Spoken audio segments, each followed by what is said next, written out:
قرآن کہہ رہا ہے اقیم الصلاۃ لدلوک الشمس۔ پیچھے قرآن نے تذکرہ کیا کہ رسول اللہ صلی اللہ علیہ وسلم پر اتنا زیادہ مشرکین کا دباؤ ہے کہ قرآن کہتا ہے کہ اگر ہم آپ کو ثابت قدم نہ رکھتے تو آپ بھی ان کی طرف مائل ہو جاتے۔ تو ظاہر ہے بہت سخت دباؤ اور جبر ہے آپ کے اوپر، تو ایسے موقع پہ ایسا کام کرنے کی ضرورت ہے جس سے آپ کو ثابت قدمی ملے اور اللہ کا قرب حاصل ہو۔ تو اس کا سب سے بہترین طریقہ قرآن کہتا ہے نماز، یعنی اے نبی صلی اللہ علیہ وسلم آپ نماز کو مضبوطی سے تھامیے تاکہ آپ کو ثابت قدمی ملے، آپ کو اللہ کا قرب ملے، کیونکہ جس اللہ کے لیے کام کیا جا رہا ہے نا، جب تک اس اللہ سے رشتہ مضبوط نہیں ہوگا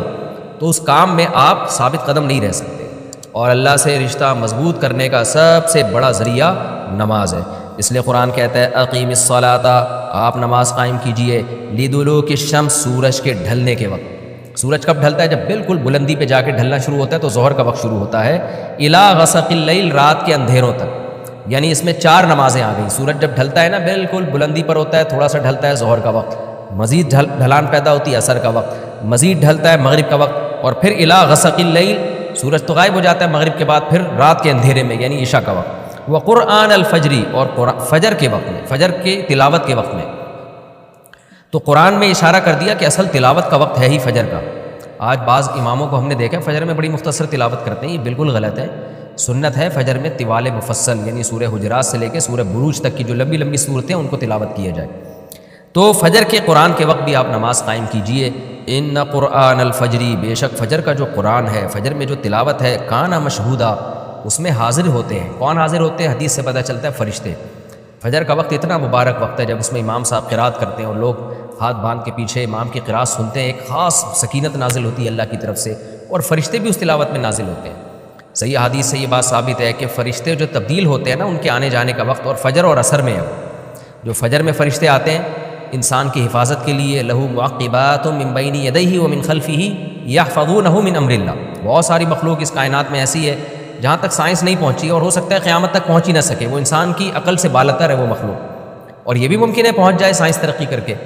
وہ مخلوق انسان کو نقصان پہنچانے کی کوشش کرتی ہے، تو اس مخلوق سے بچانے کے لیے، جن میں جنات ہیں سر فہرست، ان سے بچانے کے لیے اللہ نے فرشتوں کا انتظام کیا ہے۔ تو حدیث میں آتا ہے صبح و شام، قرآن سے بھی یہ بات ثابت ہے، صبح و شام فرشتوں کی باریاں چینج ہوتی ہیں اور وہ ہماری حفاظت کے لیے اللہ کی طرف سے متعین ہوتے ہیں۔ تو ان کی جو حاضری ہے ان فرشتوں کی، وہ فجر کے وقت میں ہوتی ہے۔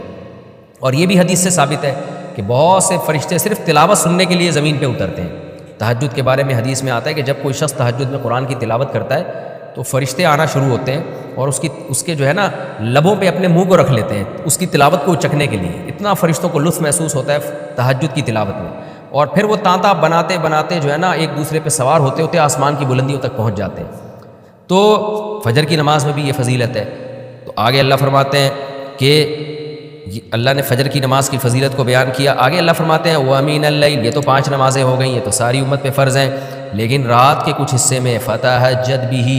بِهِ کا مطلب اس حصے میں آپ نے تہجد پڑھنی ہے، نافلۃ لک، اے محمد صلی اللہ علیہ وسلم، یہ آپ کے لیے اضافہ ہے۔ کیا مطلب؟ یا تو نبی صلی اللہ علیہ وسلم پہ 6 نمازیں فرض تھیں، یعنی 5 فرض کے علاوہ تہجد بھی فرض تھی، تو اس لیے قرآن نے کہہ دیا کہ امت پہ تو 5 فرض ہیں نافلۃ لک، لیکن یہ تہجد آپ کے لیے اضافی ہے، یعنی آپ پر 6 نمازیں فرض ہیں۔ ایک مطلب تو یہ بھی ہو سکتا ہے۔ اور جو علماء اس کے قائل ہیں کہ نہیں نبی پر تہجد فرض نہیں تھی، تو ان کے نزدیک اس آیت کی تفسیر یہ ہوگی کہ یہ آپ کے لیے ایک اضافہ ہے اللہ کے قرب حاصل کرنے کا، یعنی 5 نمازیں تو پڑھنی ہی پڑھنی ہے، لیکن آپ اللہ کے قرب کے لیے ایک اضافی چیز بھی آپ کو دی جا رہی ہے تاکہ آپ کے درجات اور زیادہ بلند ہوں۔ تو ایسی صورت میں یہ صرف نبی کے ساتھ خاص نہیں ہے، کیونکہ خطاب نبی سے چل رہا ہے، اس لیے اللہ نے کہہ دیا آپ کے لیے اضافہ، ورنہ حقیقت میں پوری امت کے لیے یہ اضافہ ہے۔ آگے اللہ فرماتے ہیں عَسَىٰ أَن يَبْعَثَكَ رَبُّكَ، امید ہے کہ آپ کو آپ کا رب پہنچا دے مقام محمود تک۔ یہ مقام محمود کیا ہے؟ شفاعت کبریٰ، یعنی تمام پیغمبر نبی کے پاس آئیں گے کہ آپ سفارش سے آغاز کریں، یعنی سفارش کا آغاز آپ سے ہوگا، پھر آپ صلی اللہ علیہ وسلم سفارش کریں گے۔ تو یہ ایک سب سے اونچا مقام ہے جو اللہ قیامت کے دن رسول اللہ صلی اللہ علیہ وسلم کو دے گا، اور جس سے آپ کی تمام پیغمبروں پر فضیلت ثابت ہو جائے گی کہ جب تک آپ کی طرف سے شفاعت کی ابتدا نہیں ہوگی کوئی اور پیغمبر سفارش نہیں کریں گے۔ تو اللہ نبی صلی اللہ علیہ وسلم کو تسلیاں دے رہا ہے کہ یہ مشرکین کا جو آپ کے اوپر بے پناہ دباؤ ہے، جبر ہے، آپ اس میں تسلی رکھیے، آپ نماز قائم کریں اور تہجد کی پابندی کریں، اللہ نے آپ کو بہت بڑا آگے چل کے مقام دینا ہے۔ تو چونکہ نبی صلی اللہ علیہ وسلم بھی بشر تھے نا، مشرکین کے دباؤ کی وجہ سے آپ بھی ایک پریشانی میں آتے تھے، تو اس لیے اللہ آپ کو ثابت قدم رکھنے کے لیے آپ صلی اللہ علیہ وسلم کو یہ خوشخبریاں سنا رہا ہے کہ آپ نے اپنا اس عمل کو فوکس کرنا ہے، نماز اور تہجد کو، تاکہ آپ کا اللہ سے قرب رہے، اور اللہ آپ کو خوشخبری دے رہا ہے کہ امید ہے آپ کا رب آپ کو بہت بڑے مقام تک پہنچا دے۔ رہا مسئلہ مشرکین کی دھمکیوں کا کہ یہ پوری کوشش کر رہے ہیں کہ آپ کو مکہ سے نکال دیں، تو ہم نے تو بتا دیا کہ یہ خود بھی نہیں پنپ پائیں گے، لیکن آپ نے اللہ سے کیا دعا مانگنی ہے؟ وَقُلْ رَبِّ، کہہ دیجئے اے میرے رب، ادخلنی مدخل صدق، مجھے مکہ میں داخل کیجئے مرغوب داخلہ، اچھا داخلہ، اور مجھے مکہ سے نکالیے بھی اچھے طریقے سے، یعنی اچھا نکلنا ہو میرا، ایسا نکلنا جس کے نتائج اچھے ہوں۔ اس میں اشارہ ہے کہ آپ صلی اللہ علیہ وسلم کو مکہ سے نکالنے پر مجبور کیا جائے گا، اور ایک وقت آئے گا کہ آپ مکہ سے نکلیں گے۔ تو اللہ اپنے حبیب صلی اللہ علیہ وسلم کو پہلے سے دعا سکھا رہے ہیں کہ آپ اللہ سے دعا مانگے، اللہ جب میں نکلوں تو میرا داخلہ بھی اچھے طریقے سے ہو اور میرا نکلنا بھی اچھے طریقے سے ہو، یعنی پسندیدہ نکلنا ہو۔ سوال پیدا ہوتا ہے نکلنے کا عمل تو پہلے ہے اور مکہ میں داخلے کا عمل بعد میں، تو نکلنے کا تذکرہ پہلے ہونا چاہیے کہ اللہ مکہ سے مجھے اچھی طریقے سے نکال، اور مکہ میں مجھے داخل بھی اچھے طریقے سے کرنا، تو داخلے کا تذکرہ پہلے کیوں؟ اس میں بلاغت کا ایک نقطہ ہے کہ پیغمبر کا بنیادی مقصد وہ ہدف ہے جو پیغمبر دنیا میں لے کے آئے ہیں، تو اس کی آغاز تو مکہ سے کرنا ہے جس میں آپ کو بھیجا گیا، جو ابراہیم علیہ السلام کا شہر ہے، جہاں بیت اللہ ہے، اسلام کا مرکز تو اس جگہ سے بننا ہے، تو اس جگہ سے اگر نکالنا ہی مقصد ہے تو یہ جگہ تو رہ گئی نا پھر جو ابراہیم علیہ السلام کا مرکز اور ابراہیم علیہ السلام کی دعائیں تھیں، تو اس لیے اصل مقصد تو یہ کہ مکہ میں داخل میں اچھے طریقے سے ہوں، جو پیغمبر کا مقصد تھا دنیا میں آنے کا، مکہ فتح کر کے داخل ہوں، یہاں مجھے غلبہ ملے، اور یہاں میرا جب داخلہ ہو تو ایسا داخلہ جس کو میں پسند کروں۔ یہ جو ابھی میں مکہ میں کہیں سفر سے جا کے واپس آتا ہوں، یہ داخلہ وہ داخلہ نہیں ہے جو میں چاہتا ہوں۔ تو چونکہ مکہ سے نکلنا مقصد نہیں ہے، نکالا اس لیے جا رہا ہے تاکہ داخلہ ایک طاقت کے ساتھ ہو اور اچھے طریقے سے داخلہ ہو، اس لیے اس داخلے کا تذکرہ پہلے کیا جا رہا ہے۔ ہاں وہ داخلہ اس وقت تک ممکن نہیں ہے جب تک مکہ سے ایک دفعہ آپ کا خروج نہ ہو، تاکہ مدینہ میں ریاست بنے اور آپ 10,000 کا لشکر لے کر فاتحانہ انداز سے مکہ میں داخل ہوں، اور جس مقصد کے لیے اللہ نے آپ کو بھیجا تھا وہ مقصد پورا ہو۔ تو وہ مقصد نکلے بغیر پورا ہو نہیں سکتا، اس لیے نکلنے کا تذکرہ کر دیا، ورنہ اصل مقصد تو یہ ہے کہ اللہ میں مکہ سے نکلنا نہیں چاہتا، میں مکہ میں داخلہ چاہتا ہوں۔ داخلہ ایسا ہونا چاہیے مدخل صدق، سچا مرغوب داخلہ ہونا چاہیے۔ چنانچہ اللہ نے آپ کی دعا قبول کی، اور جب نبی مکہ میں داخل ہوئے نکلنے کے بعد تو کیسا بہترین آپ نے کا داخلہ ہوا کہ 10,000 کا لشکر لے کر آپ گئے، اور مشرکین مکہ آپ سے معافی کی بھیک مانگ رہے تھے۔ تو یہ مکی آیتیں اس وقت تو ظلم کے پہاڑ توڑے جا رہے تھے، لیکن پیغمبر سے اس طرح کی دعائیں کروائی جا رہی تھی، وَأَخْرِجْنِي مُخْرَجَ صِدْقٍ، اور اللہ مرغوب نکلنا ہو، یعنی جب میں نکلوں تو بھی میرا اچھا ٹھکانہ ہو۔ چنانچہ آپ کا نکلنا بھی بڑا اچھا ہوا کہ پورا مدینہ آپ کے استقبال میں کھڑا ہوا تھا، اور طلع البدر علینا من ثنیۃ الوداع، یہ جو ترانے ہیں یہ مدینہ کی بچیاں آپ کے استقبال میں پڑھ رہی تھی، تو آپ کا نکلنا بھی اچھا ہوا، یعنی مدینہ میں داخلہ جو مکہ سے نکل کے، اور پھر جو مکہ میں آنا وہ تو اس سے بھی زیادہ عزت اور شان کے ساتھ ہوا۔ وَاجْعَلْ لِي مِن لَّدُنْكَ سُلْطَانًا نَصِيرًا، اور اللہ تو بنا دے میرے لیے اپنے پاس سے زبردست طاقت جس میں میری مدد، غلبہ دے دے مجھے مشرکین پر۔ یہ بھی مستقبل کی دعا ہے جو ان حالات میں نبی سے منگوائی جا رہی ہے، اور اللہ نے آپ کی ساری دعاؤں کو قبول کیا، سلطان نصیر بھی دے دیا آپ کو، غلبہ بھی دے دیا مکہ پہ، ایسا غلبہ جس میں اللہ کی مدد تھی، اور وہ کمزور غلبہ نہیں تھا، طاقتور غلبے کو سلطان کہا جاتا ہے۔ اور مدینہ میں جانا بھی آپ کا پسندیدہ ہوا، اور مکہ میں آنا بھی آپ کا پسندیدہ ہوا۔ اور اے نبی آپ یہ بھی کہہ دیجئے جاء الحق، حق آ چکا ہے، وزہق الباطل، اور باطل فنا ہو چکا ہے۔ حالانکہ جس وقت یہ دعا منگوائی جا رہی تھی باطل فنا نہیں ہوا تھا، لیکن ماضی سے جب کسی چیز کو تعبیر کیا جاتا ہے تو یہ بتانے کے لیے گویا یہ کام ہو چکا ہے، حالانکہ ہوا نہیں، ہوگا،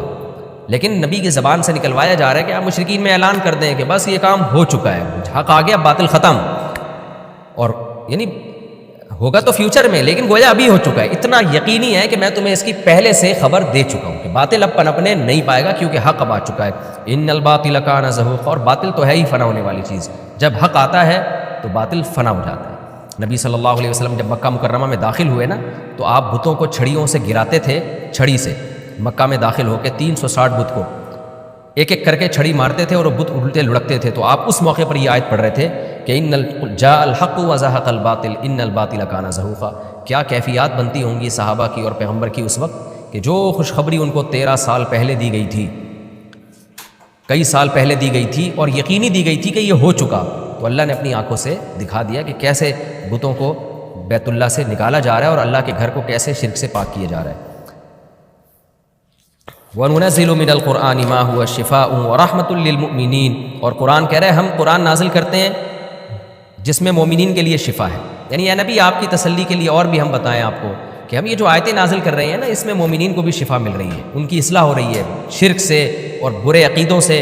اور مسلمانوں کے لیے یہ رحمت ہے، ان کو تسلیاں بھی مل رہی ہیں۔ وَلَا يَزِيدُ الظَّالِمِينَ إِلَّا خَسَارًا، اور ظالمین کے خسارے میں اضافہ ہو رہا ہے کیونکہ ظالمین اس پر عمل نہیں کر رہے، حجت تمام ہو رہی ہے۔ وَإِذَا أَنْعَمْنَا عَلَى الْإِنسَانِ أَعْرَضَ وَنَأَىٰ بِجَانِبِهِ، قرآن کہتے ہیں ہم جب انسان پر احسان کرتے ہیں تو وہ اعراض کرتا ہے اور اپنے پہلو کو ہٹا دیتا ہے،